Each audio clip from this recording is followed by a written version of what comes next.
Mashiach ben Yosef, le Messie Yosef. Alors attendez, alors il y a le Messie Yosef, il y a le Messie David, Mashiach ben David, qui descend d'Yehuda. Mais qu'est-ce qui se passe là? Je comprends pas là. Pourquoi Yosef? Alors écoutez bien. Yosef aussi on l'appelle Yosef Hatzadik, Yosef le juste. Regardez bien. Maintenant que Yehuda, avec ses frères, ils vont rencontrer Yosef, qui est le vice-roi. Ils ne savent pas que c'est lui.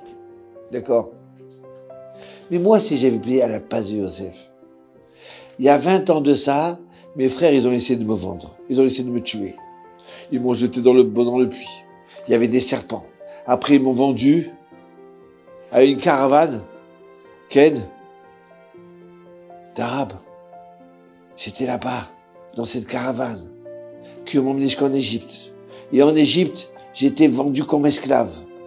Et en esclave, là-bas, ça commençait à marcher. J'étais le responsable de la maison de Potiphar. Et voilà que on m'accuse que j'ai voulu violer la femme de Potiphar alors que j'ai pas voulu fauter. Et je passe 12 ans en prison. Mais si c'était moi qui avais vécu ça, au moment où je rencontre Yehuda, mais je commence à trembler. Je commence à dire, je vais me venger, je vais les tuer, je vais les torturer. J'ai eu 20 ans de temps où tous les jours, j'ai ressassé la haine envers mes frères. Vous vous rendez compte? Et là maintenant, Yosef, il se dévoile à ses frères et leur dit, Ani Yosef, je suis Yosef. Regardez le verset 45 dans Bereshit, d'accord, dans la Genèse, verset 4. Paragraphe 45, verset 4. Ani Yosef Achem, je suis votre frère. Yosef, votre frère. C'est quoi votre frère? Le Sfat Emet, il vient et dit, votre frère qui vous aime. Votre frère avec un papa qu'on a, Yaakov.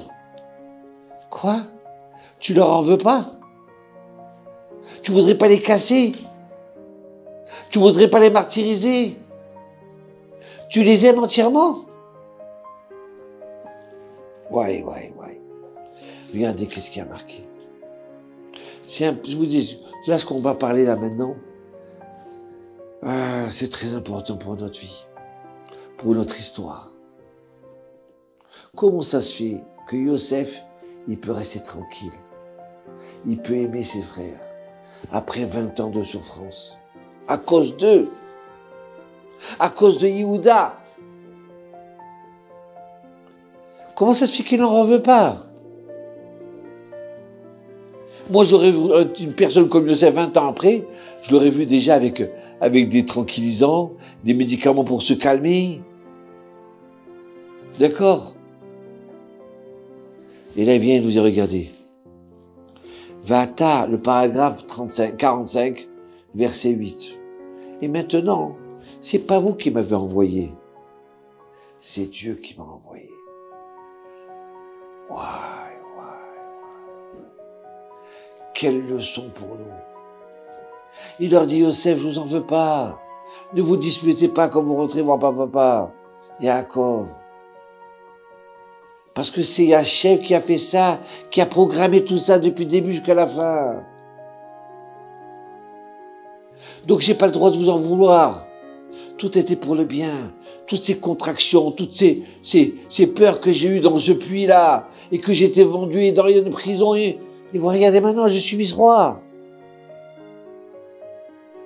Est-ce que vous savez qu'aujourd'hui sur la planète, il y a un tiers de gens, un tiers ou un cinquième de gens, qui prennent des médicaments pour se calmer?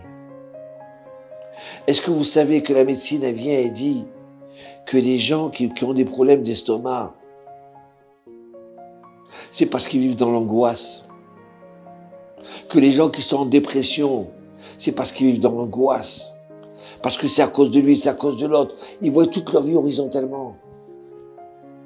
Est-ce que vous savez que même les maladies que la personne elle a, si elle avait sa émouna, Comme il dit le Chovat Alavot, écoutez ce qu'il dit le Chovat Alavot. Celui qui se fie en Hachem acquiert la tranquillité d'esprit. Celui qui a la émouna dans Dieu, il acquiert la tranquillité d'esprit. Kamzou Tova, ça aussi c'est pour le bien.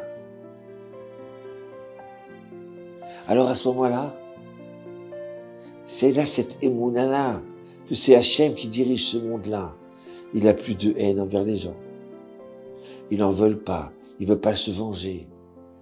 Et puis il dort tranquillement le soir.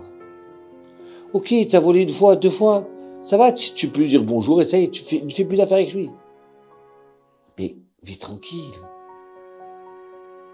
Le verset, il dit, dans Dvarim, le Pentateuch, paragraphe 18, verset 13. Tamim tiye Hashem Elokecha.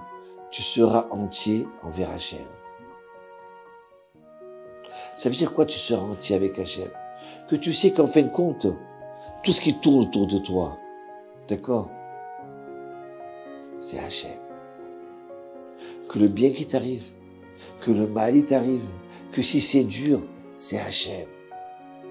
Et quand tu vois la vie de cette façon-là, alors tu n'es plus en train de vouloir aux autres. Tu n'es plus en train d'avoir peur. Mais qu'est-ce qui va arriver? Dites-moi, je voudrais savoir. Gog Magog, c'est la fin des temps. Fais ton chemin. Fais tes mitzvot. Et avance. Ça ne sert à rien de t'angoisser. Ça ne sert à rien d'avoir peur. Ça ne sert à rien d'en vouloir aux autres. La vie, elle est complètement différente. Je répète encore une fois, si c'était Yosef, si moi j'étais Yosef, si vous étiez Yosef, d'accord? Comment? Mes frères, ils ont voulu me vendre mon sang. Ils ont voulu me tuer. Ils ont voulu me vendre. Et j'ai souffert 20 ans en Égypte comme un esclave, jeté comme un chien. Mais j'aurais ressassé ça tout le temps. Et j'aurais pleuré sur ma situation. Oui, je suis misquine, je suis plus avec mon père, je suis plus ça, pourquoi tout ça? Non, Yosef, il ne fait pas ça. Yosef, il voit Kamzou Torah. Ça, c'est pour le bien. Il m'a mis ici à Hachem, avec ça, je dois vivre. Je vais demander à mon rave. Je vais prendre conseil avec mon rave. Pourquoi tu veux tout comprendre, tout faire, tout décider, tout arranger? Comme si tu te prends pour le bon Dieu. Et si des gens, quelqu'un vient sur la route, il t'a retardé, il t'a changé tes plans, oh, tu avais tué. Il dit que Kamzou Tova, c'est pour le bien. Et confiance que tu as en Dieu. Ah oui, mais regarde ce qu'il m'a fait, regarde, je vais m'attaquer en justice. Laisse couler. Combien de gens ils sont malades? La médecine, ils disent, les gens qui vivent sereinement, même quand ils tombent malades, ils guérissent plus vite.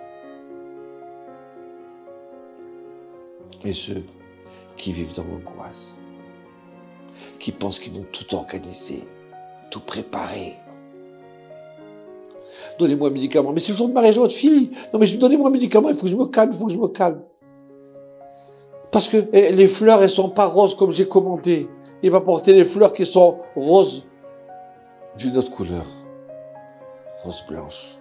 Je ne l'ai pas voulu comme ça. Eh bien, Kamzou Tova. Vous comprenez? C'est pour ça que le Sfat Emet, il vient et dit, Ani Yosef Achichem, je suis Yosef, votre frère, qui vous a aimé, qui vous aime encore et qui vous aimera. Vivre la vie de cette façon-là, alors la vie, elle est avec Dieu. Elle est tout à fait différente. Peut-être que ma femme, si elle m'a dit ça, c'est parce que ma femme, c'est le bâton d'Hachem. Elle veut me diriger dans un chemin. Peut-être que mon voisin, c'est comme ça. Peut-être que grâce... Tu sais quoi? Vous savez quoi? J'ai quelqu'un de la famille. Il ne voulait pas déménager. Eh bien, de ce coup, la voisine a été méchante. Ils ont déménagé. Mais comme ils sont contents où ils sont aujourd'hui. Ouais, ils tapent sa malade. Ils étaient dans un trou de 2 pièces et demie, 3 pièces. Aujourd'hui, ils sont dans un 5 pièces moins cher et plus propre et plus neuf. Essaie de comprendre qu'il y a quelqu'un qui veut te diriger au lieu de t'angoisser, au lieu de pleurer, au lieu d'en vouloir à l'autre. Écoutez cette histoire. Écoutez-moi, la plus belle histoire, vous savez quoi? C'est l'histoire de Yosef Hatzadik. La plus belle histoire, c'est votre histoire. Elle peut être un Gan Eden, votre histoire, si vous voyez l'autre côté de la face.